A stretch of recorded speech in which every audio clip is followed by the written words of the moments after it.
Ashley, I have given up hope that we become the favorite podcast of the young scion of the Rice family. And I got to tell you, I'm sort of glad that I've made that determination. I'm a little disappointed today with today's announcement, Ashley. Expecting something a little bigger. Now, do not misunderstand me. That book is beautiful. I will be Lovely. buying it. I imagine I'll order a copy too. What we're talking about is there was a tease in the past few days, not on April 1st, but on April 2nd. Christopher Rice and Eric Shaw Quinn, we're going to have a big announcement from the Anne Rice world, or the world of Anne Rice, I think is the language that he used. And I really felt like it was a book of some sort, not a film announcement. Lots of people expected we might get something else from Cry to Heaven. Yeah. Maybe a new film adaptation announcement, which he's been teasing for a while. It's just the 50th anniversary edition of Interview with the Vampire, and it's very nice. It's a hardcover edition. It's about $50, I think, on sale. It's got red pages on the spine. It's really, really nice. Anyway, it's going to be delightful. Those of you who don't have a physical copy, you might want to add this one to the shopping cart. Or if you're a hoarder like me, a book hoarder. Don't tease it the way. Listen, just work on your teasing language is my note, I guess. Yeah, I think he uses the same kind of language for everything, whether it's a big, like, hi, we're going to do a celebration of Anne's life, or whether it's, hi, here's a new version of Interview with a Vampire. It's the same. It's the same vibe every time, so you don't really know what you're going to get. Yeah, we shouldn't have hyped it up as much as we did, I suppose, but we were all excited. Just a little disappointing. Yeah, we're excited for the book, but I'm saying there's a way you could have promoted this without any specifics even that would have left us pleased with the announcement instead of, that's all you were going to say today? Oh, okay. All right, then. Anyway. We don't know nothing about that, though. No one wants to talk to us, Joel. Welcome to the Articulate Coven, the original, unofficial fan podcast and community for Anne Rice's immortal universe.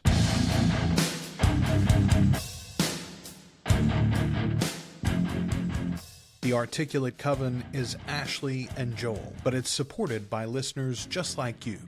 Find out more at articulatecoven.com/join. Hello, and welcome to the Articulate Coven. We are your hosts. I am Joel. I'm Ashley. And we are the Articulate Coven. We are continuing our rewatch of the wonderful show from AMC, Interview with the Vampire, up to episode 3 of season 2 tonight. Yes. And boy, again, Ashley, every time I'm like, man, I forget that this is our first real rewatch of this show. You and I watched the episode several times at the time. Right. I haven't rewatched season 2 at all, though. I haven't either. I try not to gorge it because we have to watch it so frequently. And I also I am an avid rewatcher of many shows. This show is a lot for me on a lot of levels, and it's harder. It's less of a comfort show and more of like an indulgence, maybe. I don't know. It's like a complex meal. You can't eat. I don't know. You can't have sushi every night, for instance, right? Maybe, I don't know, or something like that. Or it is something that you have to savor. You have to tear apart. You live with it. I will say, not unlike the show that you're going to hear us discuss in our patron-only Afterlife segment after the end of the show, Castle Rock. Boy, that show goes places too. But with the thing that brought me to this point for Interview specifically is like, did not remember Raglan James coming in 3 episodes in. I was like, whoa, there he is. Oh my God. Yeah. And I'd forgotten that it's 2 separate interactions with Raglan. We get this one and then there's another one to come. Anyway, man, this show moves. Yeah, I like to be able to when we're doing a rewatch, to be able to be a little fresher with it too. You know what I mean? Like, not like be looking at it with fresh eyes, not like because then I might gloss over something. You know, I know that there's definitely things I miss by not being like a binge rewatcher, and I'll get to that point eventually with it, I think. Sure. But because I do want like all of those little details, and I want to have lines memorized, you know, more of them, you know, and all of that. But and I do think because we're spending time analyzing it too, it's like it's kind of a different way of watching it. It's absolutely a different way of watching it. I don't always get to these comments, but I saw a new one recently on Spotify. Pterodactyl says, oh no, excuse me. This was a new patron. Pterodactyl said, so happy to have a place to obsess over my favorite vampires. I love your conversations on these topics. I don't know many people who have read these books, so being able to listen to you guys is everything. Thank you for providing us a safe space to nerd out. Yeah, okay. I do know many people who have read these books. Ashley's one of the few I know who wants to have a long conversation about it, though, especially on a regular basis, right? So the fact that we have collected so many of you and that you all feel so passionate about that. I mean, listen, not to draw too direct a parallel, but Lestat and Nikki, they talk so fondly about their conversation, this ongoing conversation and sharing, and how it's not about one thing, it's about everything. Everything. That's our conversation. Is not just about this show or just about Lestat or just about Anne. It is about everything and how we find those everythings in this media that we really enjoy too. So thank you, Pterodactyl, for enjoying the conversation. Yeah, and thank you for joining the crew. You know, the Coven is a very lovely place to hang, and we welcome all souls. Ain't it the true? Ain't it the true? Okay, Raglan, this is such a cool scene. First of all, we get a glimpse into, for the first time, that this is a real building. There's things going on in this building other than vampire stuff. Right, he's right. Just They're in the he's penthouse. just in a sushi restaurant. They're in the penthouse, you know, like there's a whole ass building there that's quite tall. I will say I just watched, Hulu did a series of shit. I can't think of the title right now. The Burbs. I could not grab that. Oh yeah. The Burbs. And Justin Kirk is in it. And he's fan-fucking-tastic in it. Very different character from this. And so turning around and watching this so quickly, so soon after I'd watched The Burbs, I was like, whoa, wait a minute. And he's a great actor. He's got a lot of really chameleon kind of qualities to him. I'm really into him more than I was on my first watch of this show. Okay. I adore him as the character of Raglan James, but let's talk a little bit here because we haven't really talked about it. The news just came out, I think, this past week. Talamasca has officially been canceled by AMC. One of the things that we really thought was possible with Talamasca was an expanded Raglan James storyline. Let's see some of his nefarious dealings before he comes fully into the Vampire Chronicles storyline. Using it as kind of a launch pad. Yeah, they're going to have to do all that a different way. I will say the possible upside of that is that he may be more available as a character to Raglan Jones specifically. Yeah. To bring into the Vampire Lestat and the Queen of the Damned storyline. So I don't think that's a bad thing necessarily, but I am very bummed about the cancellation of Talamasca. Foremost because really it makes this whole experiment feel vulnerable for the first time. Yeah, it does. Really, it makes it feel like it's got like an expiration date kind of quality, which is less awesome for sure. They just invested so much. It's so hard to like, and maybe they're like kind of pulling it in, and maybe some of the changes that we have heard maybe are coming to Mayfair, even though it's in Salem next season. I don't know. Maybe they're trying to get that back on track to be more along in line with the book, and I don't know. But I was really bummed. I loved Talamasca. I had such a good time watching that. I did too, and I think quality-wise, it was head and shoulders above anything we've seen anything other than maybe the very first episode of Mayfair Witches, which was pretty strong. But after that first episode, the rest of that entire series can basically go take a long walk off a short pier. And I Please really listen enjoyed to our Talamasca. coverage if you haven't. Yes, please notice we've only covered those episodes a single fucking time. Yeah. I was like, I will do anything for you listeners. I will do anything except watch a season of Mayfair more than I have to. Raglan James tells Daniel, though, here at the table or at the counter, we were tracking 900 of them a month ago, meaning vampires. We're tracking 1,600 now. It's real. It's happening. The Great Conversion. Here's our note that we've stolen that name. The Great Convergence is happening in New Orleans this Halloween. Go to articulatecoven.com/events. Get your tickets to join us in New Orleans at Halloween in 2026 or 2027. Yep. Okay, Judah's favorite part of this opening scene, and I didn't poke very far into the Talamasca of it all or the Raglan James of it all because I didn't want to give him a hint that more is coming. And I didn't. Yeah. I'm very excited to see what he says after the end of this season. But he was very impressed with the fact that Daniel is no less cautious or deferential to intelligence agents than he is to 600-year-old vampires. He effectively goes, we'll get to you in a while. He said he just turns to the restaurant and he's like, intelligence officer over here. Anybody looking for interested? one? Anybody need a spy? Because he's got something going on, friend. Also love that and we talked about this originally, I remember, but I love the idea that Daniel first goes to Mossad. He's like, you're too light for a Mossad agent, though. And meanwhile, Raglan's like, if only I'd be much better funded. Much better funded. Oh, I don't think anyone's as well funded as the fucking Talamasca, it turns out. Yeah, well, especially the ones that are double dealing and running their own game on the side. Yeah, right. What is that morality other than rules agreed upon? Once Daniel gets back upstairs, he again attacks Real Rashid with some ethical questions. Yeah, and that's one of. And I think maybe it's because he expects that Real Rashid might break and give him more than might slip up, as a human. Well, he said it already. He's I know I can get to you. I've broken dictators and intelligence officers in my career. You're just a guy. Yeah, you're just a dude. Real Rashid may not be just a guy, actually, it turns out.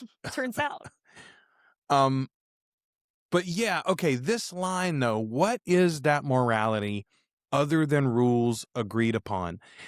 And I mean, boy, it is a question I ask myself a lot lately. I've mentioned this book already on the show, but I want to put in a full plug here.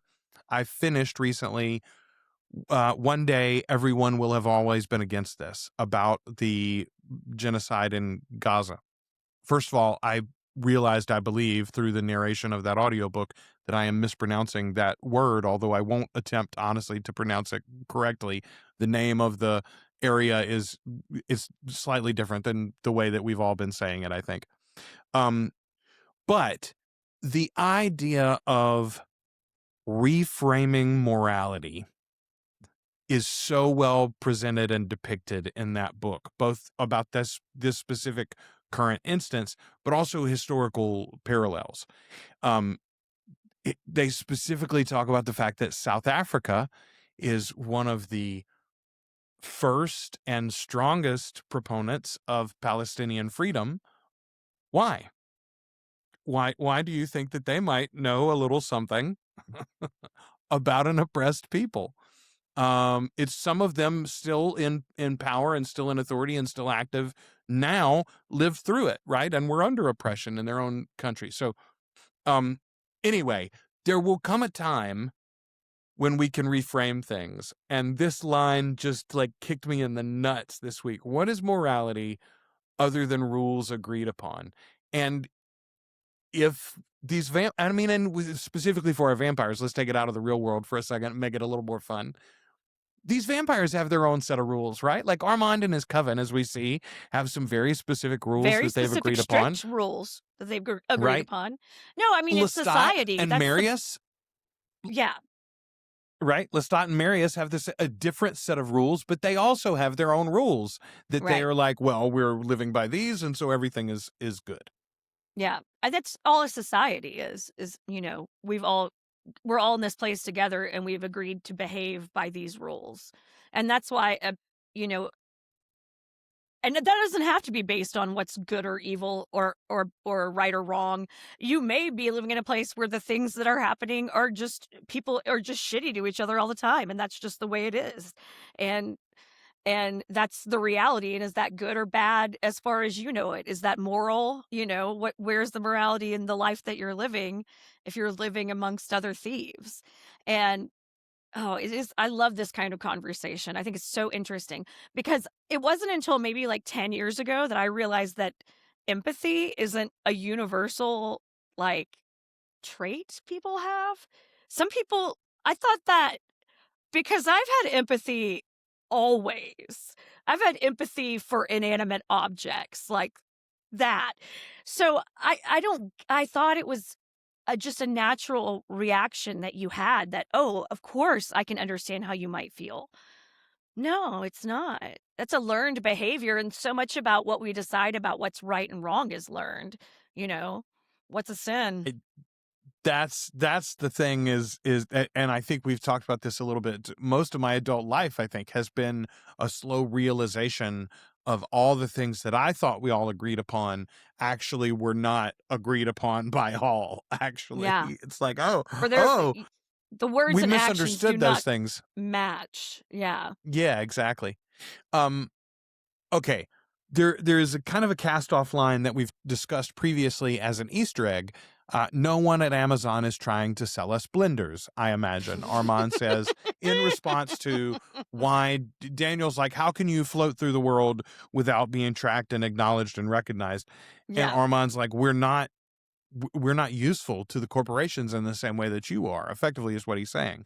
And I just want to argue his entire premise, actually. First of all, he and Louis do quite a lot of consumption as far as of goods and services and products in that penthouse apartment.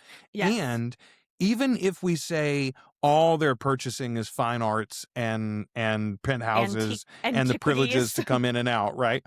Even if that's all they're purchasing, I would say this entire Epstein scandal shows us that the powerful governments of the world would be looking for them and monitoring their behavior. Oh, it turns out people disappear in their apartments, not to prosecute them, but to use that information and to use them. Yes. Blackmail yes, exactly. being the greatest form of Tinder.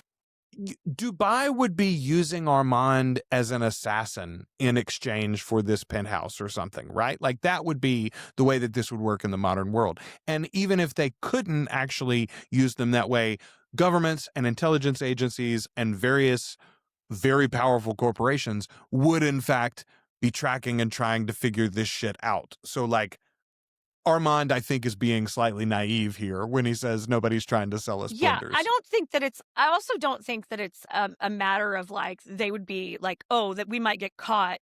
We might get in trouble, air quotes. It's not like they're going to go to fucking jail. If they get caught, it's because somebody wants to be able to use and manipulate them. Yeah, lock you in a lab and cut you into slides for the rest of eternity. Fucking more like that.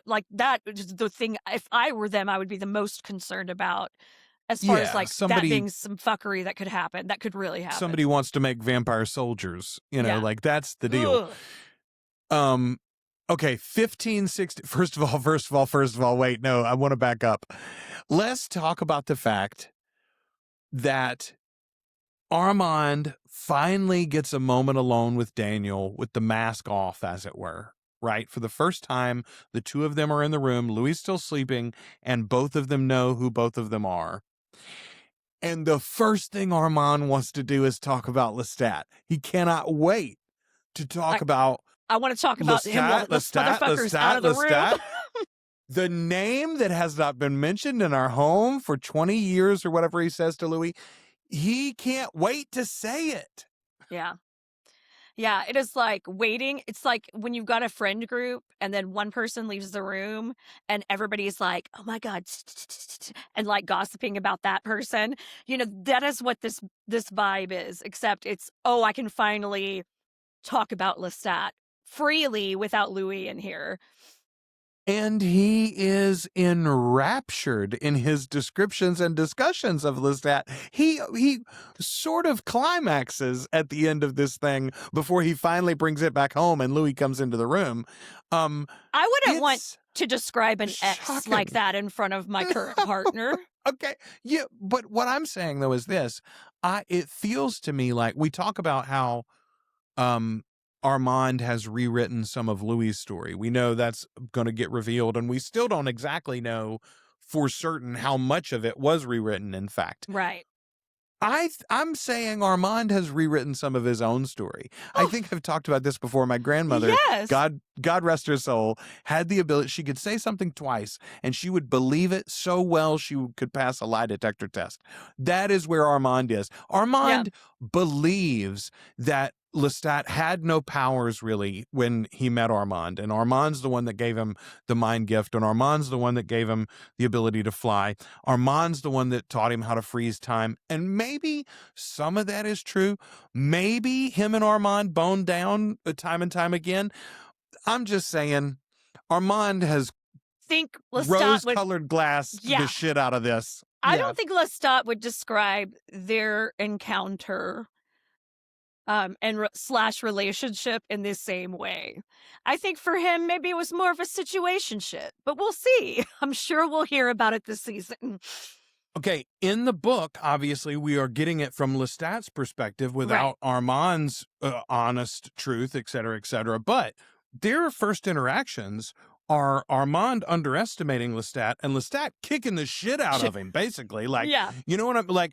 That's how that relationship starts. And here, Lestat is like, who are you, you grub? And then Armand tosses him around with his mind. Like, I'm just saying, I'm looking forward to this version done in French in season 3, where Asad is the one slammed up against the wall and left crawling. And I have a feeling that this is going to be a very different version. And I'm very excited.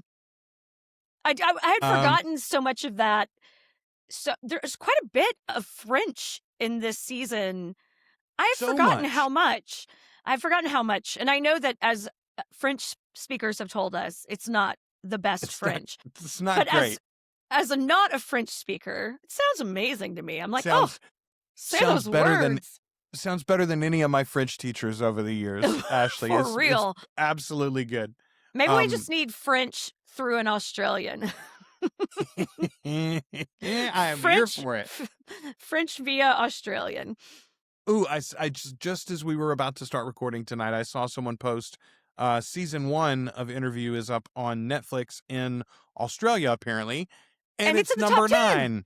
Yeah, it's in the top 10. So, woohoo! I love that we both you Australian Facebook folks before we got on here. Go put it on repeat and let's get those numbers up. Those are rookie numbers. Let's bump those numbers up. I need to watch it on Netflix. I always watch it on AMC. Okay, see, I purchased it, and I always end up watching my purchased copy through the Apple storefront or whatever. Mm-hmm. And I have many times I've thought I want to be playing this through Netflix. When Judah inevitably shows it to his partner, I'm going to tell him they've got to watch it on Netflix. Yeah. Spread the wealth around.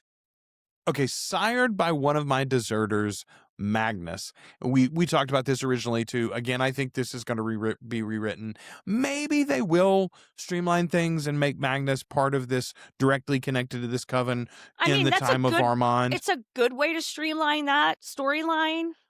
It's not the greatest for if you're going to get all the way to the last books. That's when you get into trouble, I feel like. That's what I'm saying. I feel like we need some of the other characters that are in. And as a matter of fact, I feel like it's a great way to tease some of those other characters. You could tell that story through Magnus or through Lestat where you don't even show those characters' faces, right? Yeah, Like you that's could very literally true. show just the back of somebody and Magnus being dragged away or something like, or Magnus dragging somebody away, and Yeah. then those characters could come in later.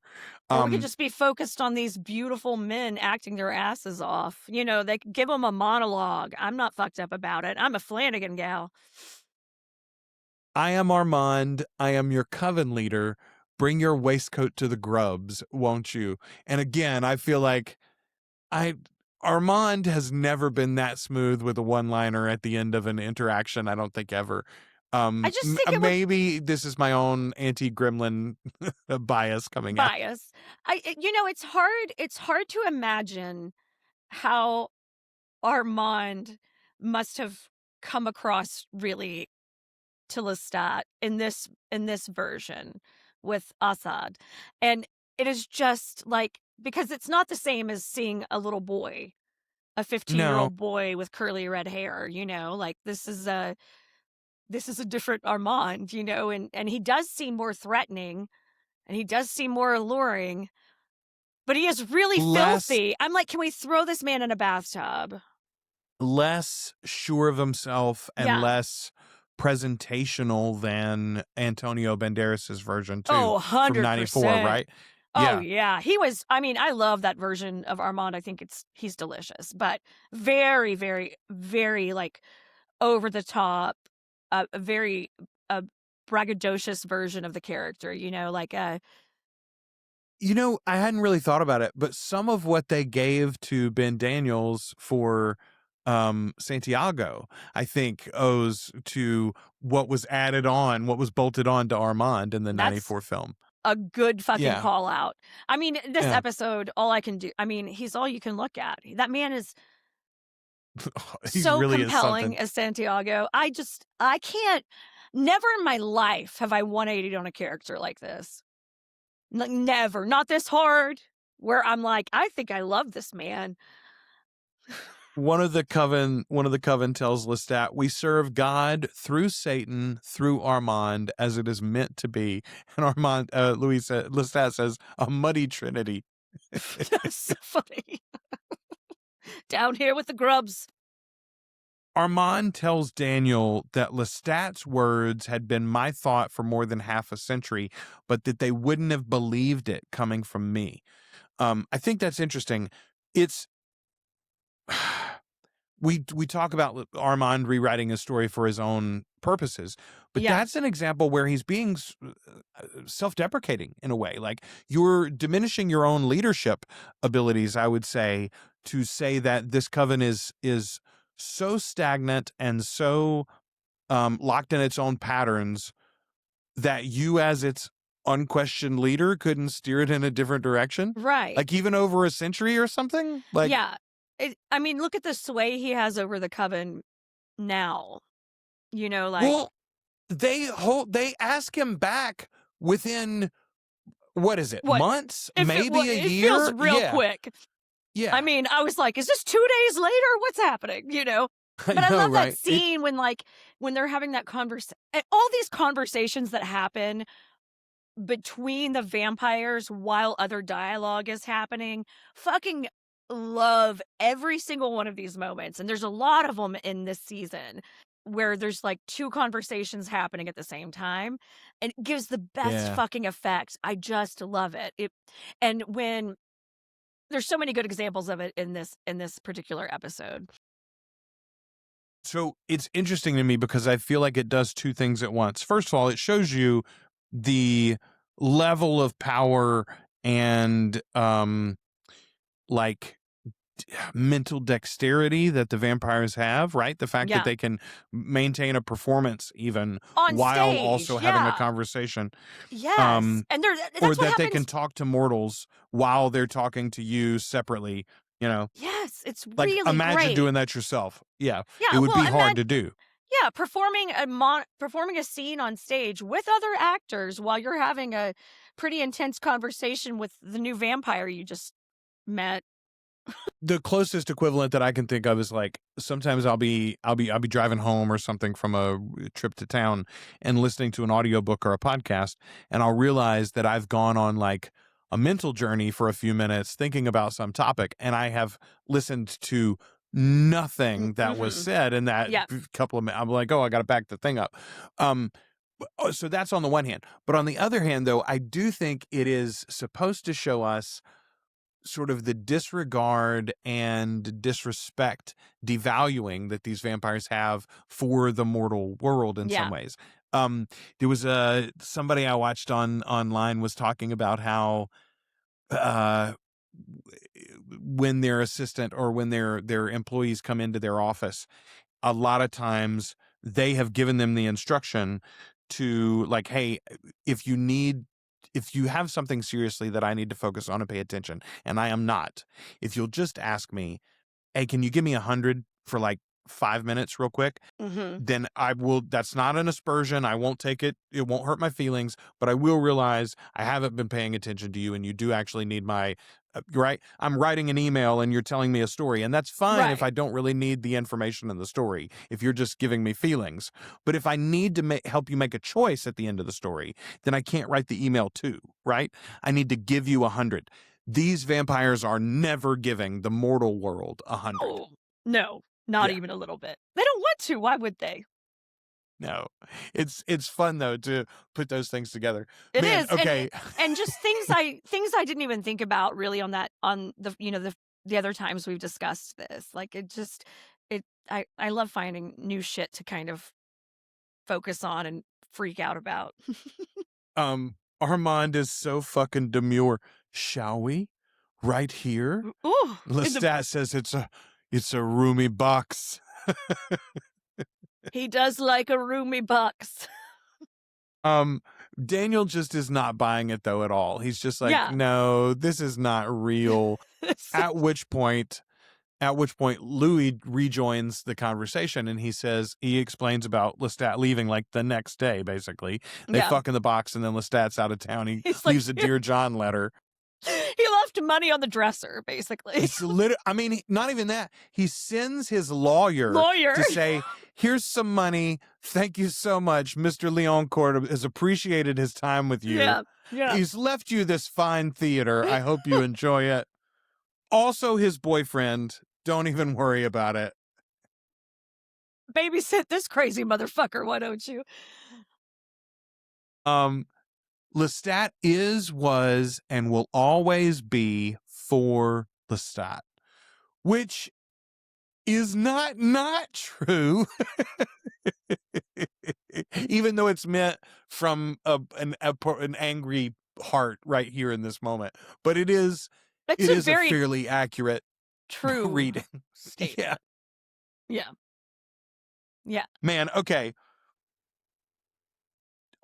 Louis is not trying to get this information. Louis is trying to help his cover story with Armand and the Coven, but he gets so much more about Bruce in this episode than he had previously. He didn't keep you under floorboards for a week. I remember what I remember. She's talking about he had moles all over his crotch.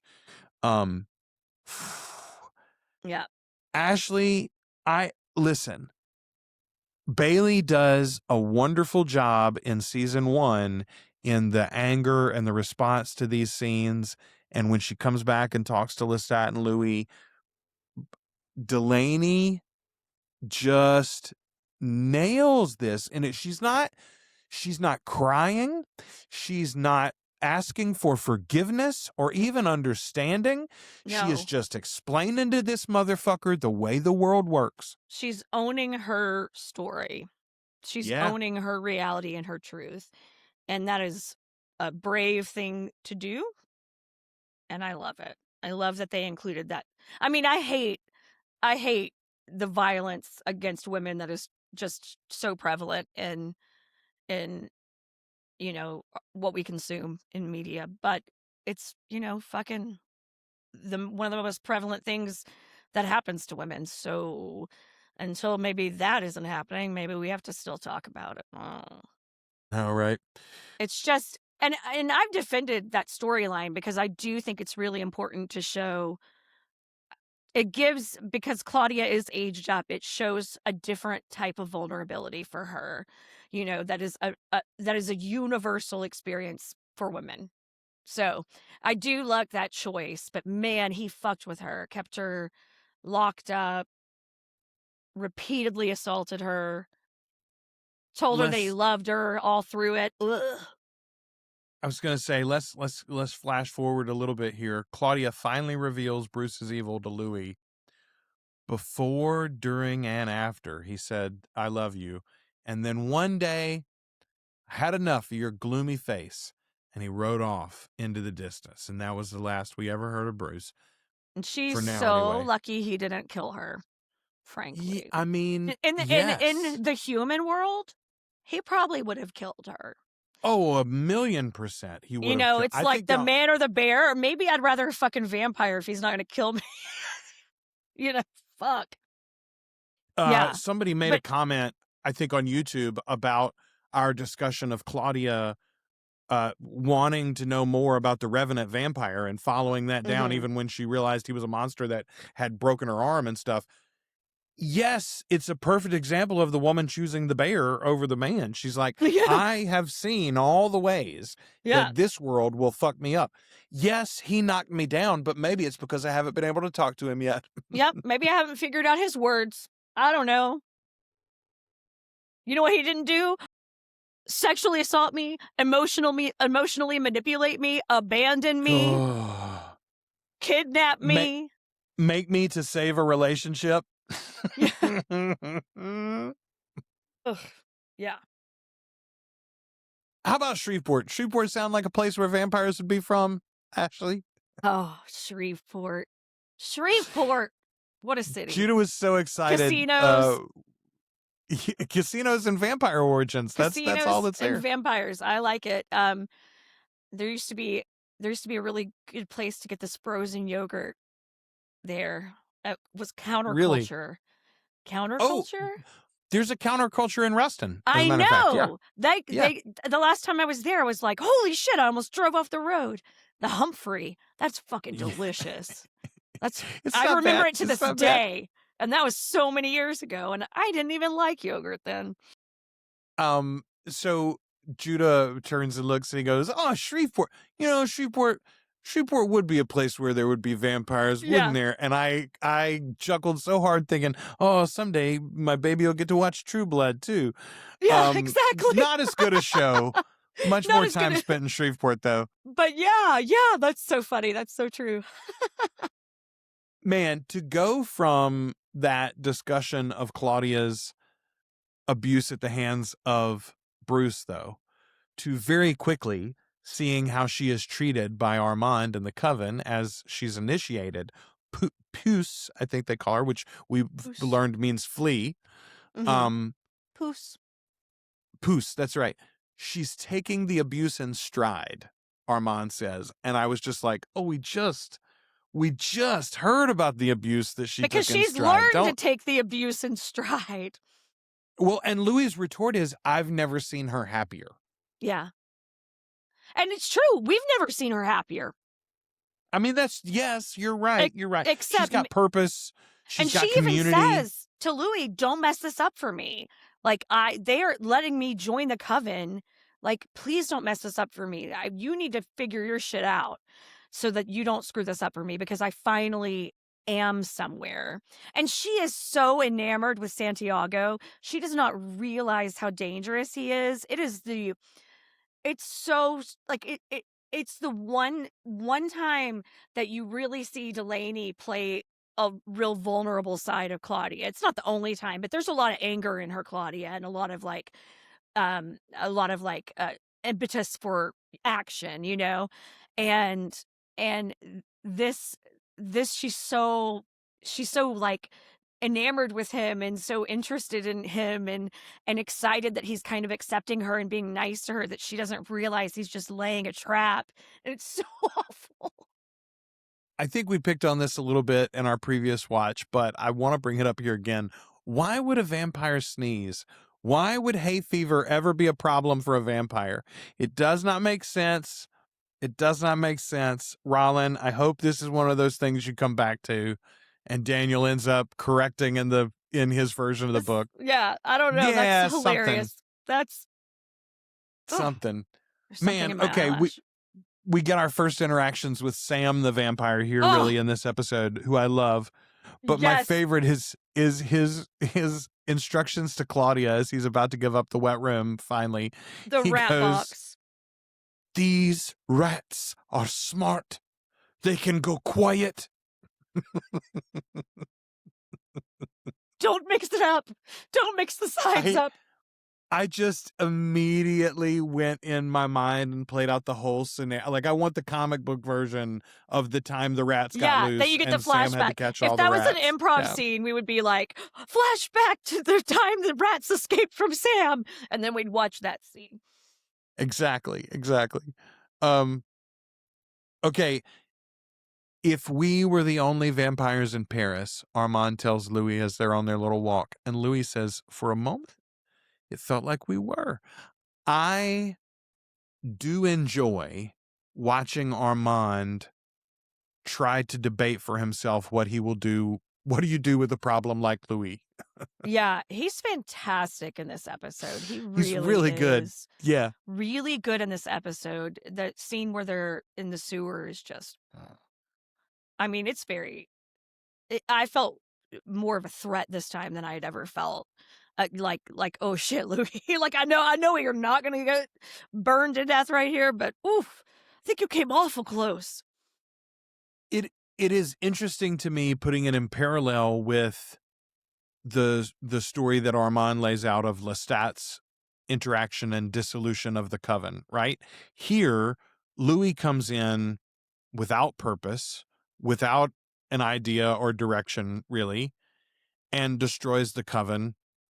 And now Armand has to lead him around by the nose for the next 77 years.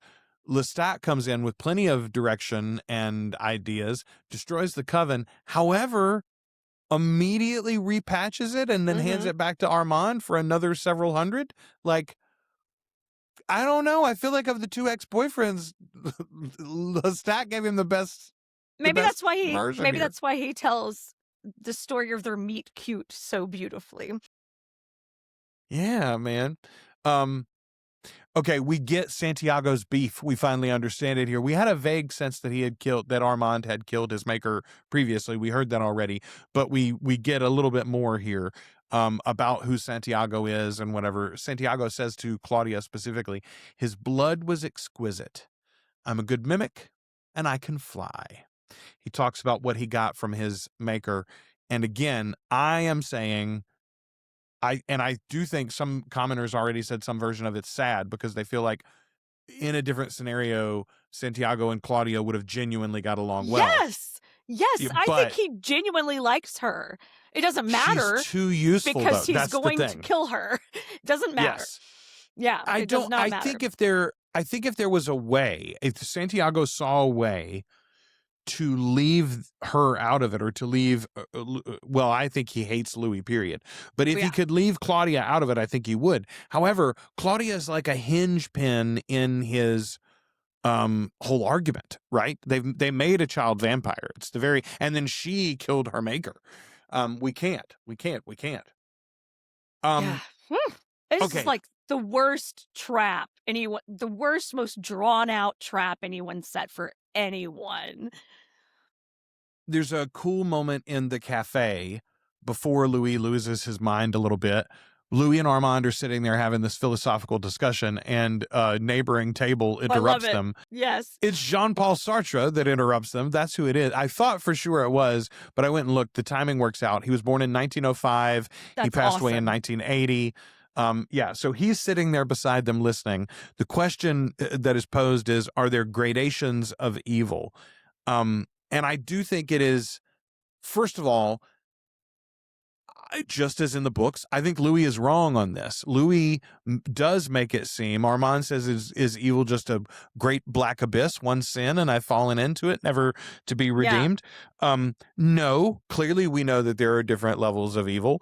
There is also a vast difference between knowledgeable or purposeful evil and unintentional harm, right?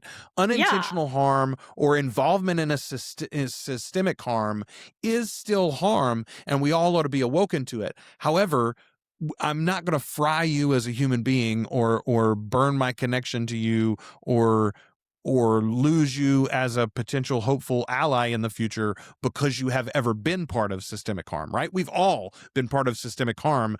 It's the whole point of, well, I don't want to spoil. There's a good comedy show about heaven and hell, and they make a great point about this later in the series. It's impossible to live a truly perfectly ethical life. It is. In a society. Yeah. It is. It's very difficult. Well, and especially, in a capitalist society, it's yes. So there are gradations of evil, is my point, Jean-Paul and Armand and Louis. Yeah, and I agree with that too. I think even within the most, this is just a little sidebar for the other true crime fans out there. There's a really interesting documentary series called Most Evil that's done by a psychologist. He's like a criminal profiler and behavioral psychologist, that kind of guy. And he literally he's got an evil scale, and he breaks down some really well-known criminal offenders and ranks them, and kind of is like, how do we hold space for these different types of crimes and how they're motivated? How does that change the intention, if it's a violently motivated crime, a sexually motivated crime, how that might turn it and make it more malicious, more evil. It's a very interesting series to watch if you're interested in that type of thing. One of the podcasts I listen to regularly recently had a discussion about lead and how the two guys are both in their late 40s and early 50s. And they were talking about their generation has so much more lead in their bodies lead than gasoline. Their children do. Right? Exactly. Yes, leaded gasoline was a problem until the early 80s, at least. Yes. And then even the effects of lead and other products and everything, like paint? The lead dust from paint. And somebody says, oh, you eat paint flecks. And one of them pointed out, no, the problem is you raise the window and you close the window and it scrapes. And that causes micro dust to go into the air, and then you breathe it in. Yeah. Anyway, my point being, in that discussion, I was all of a sudden struck with the monsters of the 20th century that I think about, the Ed Geins of the world, for instance, right? The Ted Bundys. How much credit do we give to their evil environmental for the fact factors? that they were inundated with lead and other environmental chemical factors that we know for a fact caused a noticeable rise and now fall in crime as those chemicals have been reduced in exposure to, the article I saw the other day, millennials have killed the prison system in America because none of them are doing violent crimes. The prison population in America is collapsing. Everybody's at home knitting. Genuinely, we just don't commit crimes. And part of the reason is because we got those contaminants out of our bloodstream, honestly. Anyway, it was a strange moment talking about gradations of evil. I was like, how much credit do I give Ted Bundy for just being fucked up by lead? I don't know. Not 100, right? I don't give him 100%. We don't give him much credit for anything. But it is an acknowledgement. There is a reason why there are less serial killers now, right? There are less. There are fewer. I have other theories about that, and they involve mass shootings. Boy, that's a good point. Wow. Yeah. Wow. Yeah. Okay. Man, way to shit my Cheerios there, Ashley. Sorry. I was like, we've solved violent crime. No, we haven't, asshole. No, but we we've just made do it some all at once now. We've made some really good dents in violent crime. Other places, we've let the ball drop a little bit. Viens à moi. Come to me. Viens à moi. Okay, I love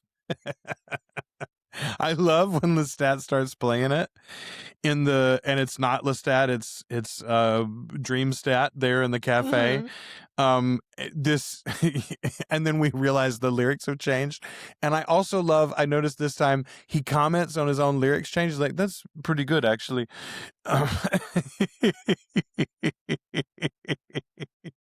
Delicious ghost to be haunted by, though. He's even singing to you. Right. I mean, you could do a lot worse if you want to be haunted by an ex, Indeed. So finally, Louis' secret is revealed here to Armand, although it turns out Armand's known it since literally the first night. He's just been waiting for Louis to say something about it, which immediately makes me wonder, surely Armand is not the only one in the Coven that knows. The way this plays out in the story, we don't get the sense that anybody else does know. But we don't. I think they have to know. Well, in maybe the they book, don't have correct proof. me if I'm wrong, in the book, Lestat comes back before Louis and Claudia get there. And Yes. I strongly suspect that is going... Well, did they retcon that in the... Fuck, who knows? So in the... I'll go ahead. We're doing a rewatch here, so you all should have seen this show and should have talked. In the trial, Lestat says that the Coven called to him. So they go up That's right. They climb the Eiffel Tower or whatever. That is right. I remember that now. Yes, send telepathic messages. That was it. But even if that's true... How would they have known to do that? I mean, I guess he goes and gets the diaries, right? Like Santiago eventually gets the diaries, but the timing to me doesn't exactly work out on all of that. There's some fuckery afoot. Yeah. Okay. It was interesting to watch Judah learn the great laws and then realize that they've already been broken. So many of them. He's like, oh, there's like 4 of those that they're in trouble on. I'm like, yeah, most of them, in fact, actually. Yeah. Claudia's like, I won't make another kid vampire, but I'm definitely a kid vampire. Man, okay. Armand and Louis are walking through the tunnels. And we're getting the sense that maybe Louis is going to be attacked here and possibly destroyed by Armand. And Armand says she doesn't need looking after. She won't be here very long. Now, I want to point out, and it really, again, it struck me this time in this watch. Armand says to Louis here that Claudia is too fragile. She won't last as a vampire. It is the exact same messaging that he gives Lestat about Nikki. This seems less, although it is true in both cases. I think they are fragile individuals, and I do think they were destined for problems in both cases, although Claudia specifically is exacerbated, obviously, by her surroundings here. And it's not like Nikki was given lots of prop ups and help indeed with his having a rough problems. Time. Let me cut off your hands. Yeah. Throw him in a box. But even if you take him as being truthful in retrospect, we look back and we go, well, he was right. Even if you take that as true, it's manipulative. He's not saying these things because he thinks they're true and he wants to help his friends. He's saying these things because he wants to strand Lestat alone. He wants to show Louis, I am the only refuge that you have. You have to throw her away. You have to quit looking backwards at her. You have to stop trying to protect her. It's me that you need. It's me that you want. I'm the only one that can give you what you need. And it's like, I mean, you and I have talked about it. We've heard that before in real life, and no, thank you. I can hear that message loud and clear. Actually, I know that one. Yeah, no, thank you. No, hard pass. The and there's when they say, about being the only 2 vampires in Paris, and is that not the exact same thing that Louis says to Claudia in the carriage? Louis says, if you were the only vampire left, it would be enough. Yeah. And Armand's is doing it in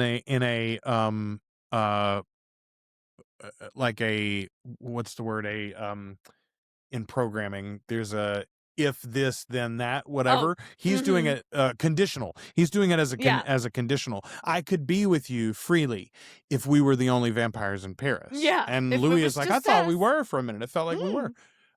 Whereas Louis was giving it to Claudia as a guarantee. Yeah. I don't need more than you. It is similar language. It's mirrored language on purpose. Yeah. But Armand's rings hollow and is manipulative. Oh. And Louis, it was generous and truthful, we think, for Claudia. Yeah. Man, the look on Claudia's face when she realizes what her job is going to be. That dress is oh my God.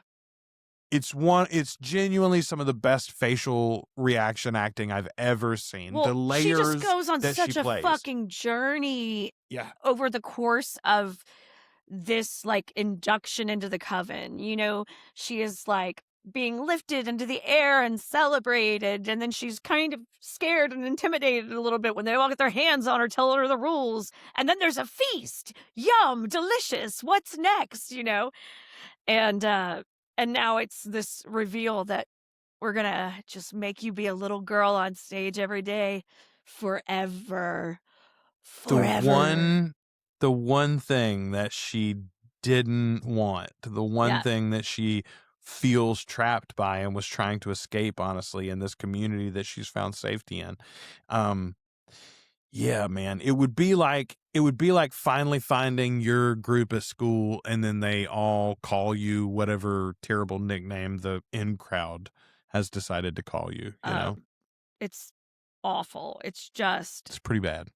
Yeah, so I mean, for her, this is a torture. This is a small torture that's going to fuck her up daily. Maybe multiple shows at night, depending on how ticket sales are going. The episode ends with, "Did he break you? Are you broken, Louis?" I mean, I think we know pretty clearly Louis is broken. I don't know that Lestat is the one to lay the blame for that, actually, in the end. Oh, Lestat no. added his portion, for sure. But Louis it goes back to Mama therapy. Dulac. It goes back to a Catholic upbringing and self-loathing for my homosexual existence and guilt over my brother's death, guilt over not being able to take care of my family, guilt over my sister subjugating decided women. to bury me. Yeah, my sister deciding to bury me. My new vampire sister deciding we got to kill Daddy, who I'm in love with. Me almost eating my nephew. Yeah, it's a laundry lit. Also 77 years of manipulation by this beautiful brown motherfucker.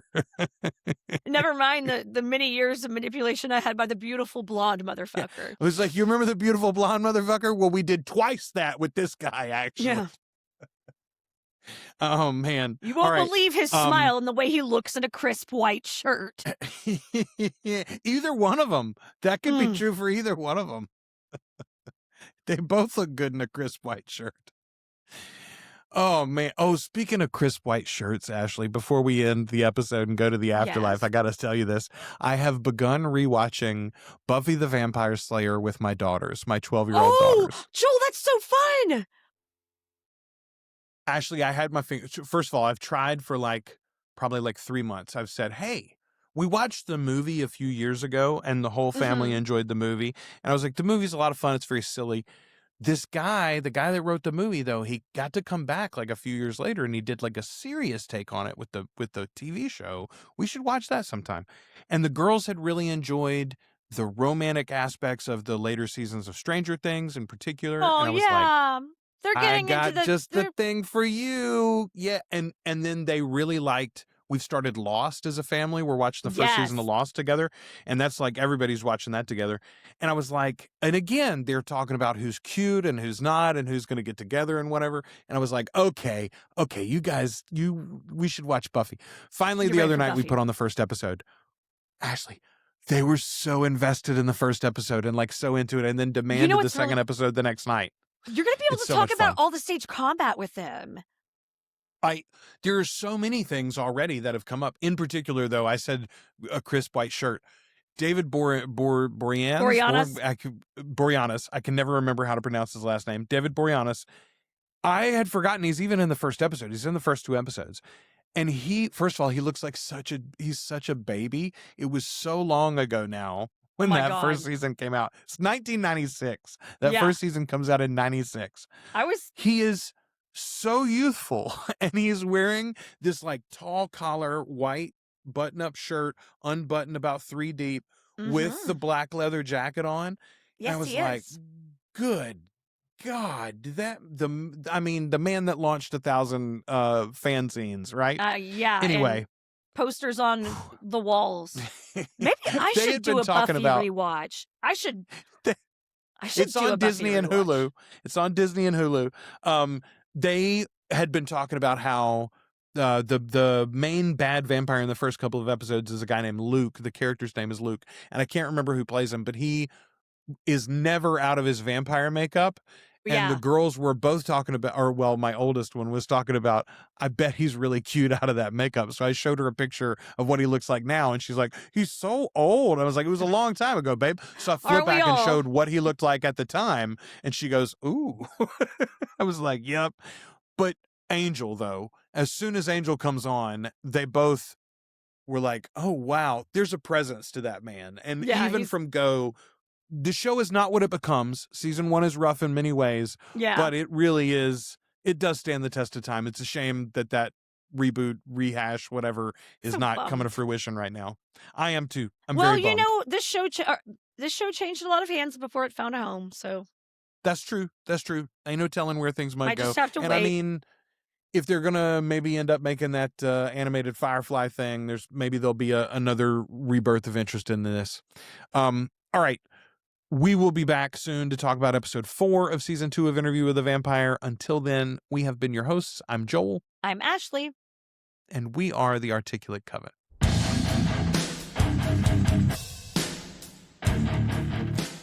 Thank you for sharing this time with the Articulate Coven. Support the show as either a free or paid member at articulatecoven.com/join. You can also find us on YouTube, Spotify, and wherever you listen to podcasts. Find more from the Coven with our sister show, Flan Again, covering the works of Mike Flanagan.